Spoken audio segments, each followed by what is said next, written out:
అక్రమంగా తరలించిన బియ్యం స్టెల్లా షిప్లో ఎక్కడి నుంచి వచ్చాయో తేలుస్తామని కాకినాడ జిల్లా కలెక్టర్ షాన్ మోహన్ చెప్పారు. ఎగుమతిదారు ఎవరు, ఏ గోదాములో బియ్యం ఉన్నాయో పరిశీలిస్తామన్నారు.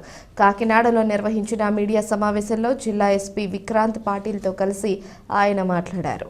గోదాము నుంచి కాకినాడ పోర్టులోని షిప్ వరకు పేదల బియ్యం ఎలా వచ్చాయో విచారణ చేపడతామని, అందులో ఉన్న మొత్తం పేదల బియ్యమేనా అనేది కూడా పరిశీలిస్తామని స్పష్టం చేశారు. ఈ వ్యవహారంపై 5 సభ్యుల బృందాన్ని ఏర్పాటు చేస్తున్నాం.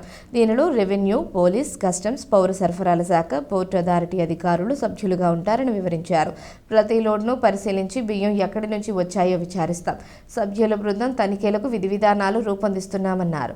బ్యాంకు గ్యారంటీతో విడుదల చేసిన బియ్యం షిప్ ఉందో లేదో నిర్ధారిస్తామని, ఏ సమాచారం కోసమైనా 7993332244 నెంబర్ను సంప్రదించవచ్చని జిల్లా కలెక్టర్ వివరించారు. మనకి ఆన్ స్పాట్ టెస్టింగ్ చేసినప్పుడు అక్కడ పీడిఎస్ రైస్ ఉన్నమాట వాస్తవం. సో దాట్ రకరకాల వర్షన్స్ నడుస్తున్నాయి వీడియోలో. సో అక్కడ ఉన్న పీడిఎస్ రైస్ అయితే వాస్తవం 100%.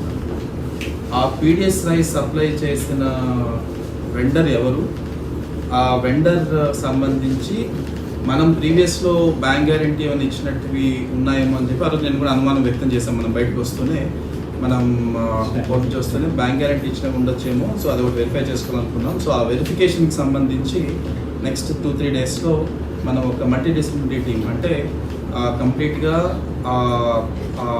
రైస్ ఏదైతే లోడ్ చేస్తుందో షిప్లోకి, ఆ షిప్లో ఉన్న రైస్ ఏ ఎక్స్పోర్టర్ దగ్గర నుంచి వెళ్ళింది, ఆ ఎక్స్పోర్టర్కి ఏ మిల్స్ సప్లై చేశాయి, ఆ మిల్స్కి సంబంధించిన బిల్స్, ఆ ఎక్స్పోర్టర్కి సంబంధించిన బిల్స్, ఆ ఎక్స్పోర్టర్ ఏ గోడౌన్లో పెట్టున్నారు, ఆ గోడౌన్ నుంచి షిప్ వరకు రావడానికి అవసరమైన ట్రాన్స్పోర్టేషన్ కానీ, అవసరమైన ట్రక్ షీట్స్ అవన్నీ వెరిఫై చేసుకొని ఇది నిజంగానే పీడిఎస్ రైస్ మనం బ్యాంక్ గ్యారంటీ ద్వారా రిలీజ్ చేసిందా కాదా అని నిర్ధారించుకొని ఆ పీడిఎస్ రైస్ అండ్ ఇన్ఫ్యాక్ట్ ఒకవేళ బ్యాంక్ గ్యారంటీ ఒకవేళ ఇచ్చున్నా కూడా పీడిఎస్ రైస్ బయటకి ఎక్స్పోర్ట్కి పంపించగలమా లేదా. సో ఈ యాక్టివిటీస్ అన్ని చేయడం కోసం అలాంగ్ విత్ కస్టమ్స్ డిపార్ట్మెంట్ ఒక 5 మెంబర్ టీమ్ని, అంటే revenue, police, customs, then we are including civil supplies and port authorities.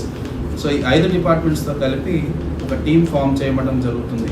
And ఈ టీం ఆ షిప్ మీదకి వెళ్ళి ఖచ్చితంగా ప్రతి లోడ్ని వెరిఫై చేసుకొని మనం ఏదైతే ఐడెంటిఫై చేసామో ఆ స్టాక్తో పాటు ఇంకా ఏదైనా దాని కింద కానీ, తర్వాత షిప్ అంటే చాలా వరకు లోడింగ్ అయి ఉంటుంది. సో ఆ రోజు ఒక్కనే వెళ్ళగలిగాం కాబట్టి ఆ రోజు 100% మనం చెక్ చేసామని చెప్పలేకపోవచ్చు. సో కంప్లీట్గా షిప్ అంతా వెరిఫై చేసుకోవడం, దానికి సంబంధించి శాంపిల్స్ కానీ, తర్వాత దానికి సంబంధించిన ఏదైనా డాక్యుమెంట్స్ కానీ సీజ్ చేసుకోవడం, ఆ డాక్యుమెంట్స్ శాంపిల్స్ తెచ్చుకొని ఆ తర్వాత నెక్స్ట్ ఏం స్టెప్స్ చేయాలి అండ్ కంప్లీట్గా ఇది ఎవరు సప్లై చేస్తారు, ఏం సప్లై చేస్తారు అనేది తేల్చుకున్న తర్వాత we will take the next course of action.